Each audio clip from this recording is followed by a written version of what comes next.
और कहां ना ना सुन तारा सब गावे दे लेके हम गावा ही दे लेकिन एगो पूर्वी गा के दिखाओ।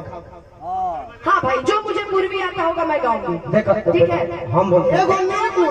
अरे पागल मंच पर लड़ाई ना हो। तिलक का निर्गुण नहीं गाया जाता तो मैं नहीं गाऊंगी, मैं पूर्वी गा दूंगी।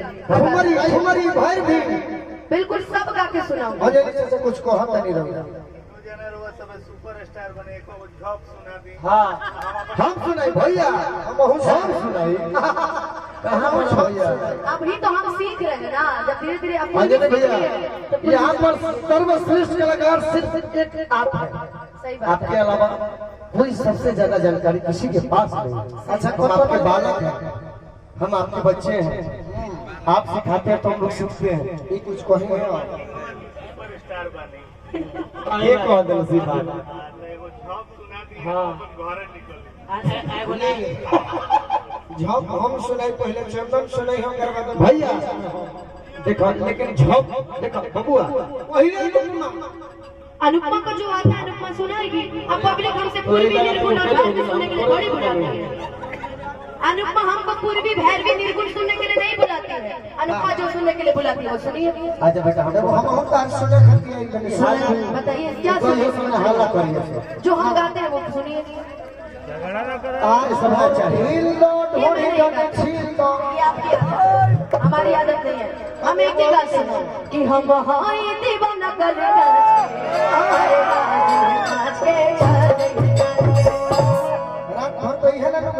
नहीं। जो रात भर देखिए, ऐसा नहीं है कि आप किसी कलाकार को कमजोर नहीं समझ सकते हैं। ठीक है, याद रखिएगा। आपकी तरह मुझे निर्गुण पूर्वी नहीं आता। मुझे जितना नहीं लगता।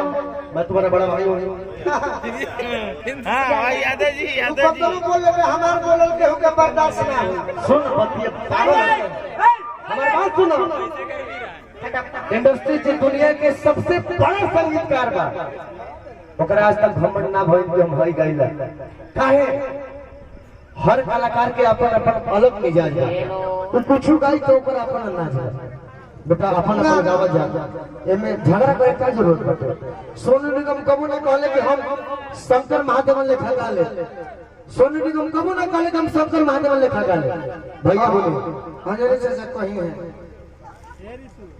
सब ठीक है, जो हिट है सब ठीक है। तो ना दिन अंजलि चाचा आलमोरस के गाना बजा रहे कि जय दौरानी जगह है बजाता आलू बेचाता था, आलू बेचो ना पानी के घर हूँ आलू बबुआ हम आलू बेचो बाकी घीओ बेचो।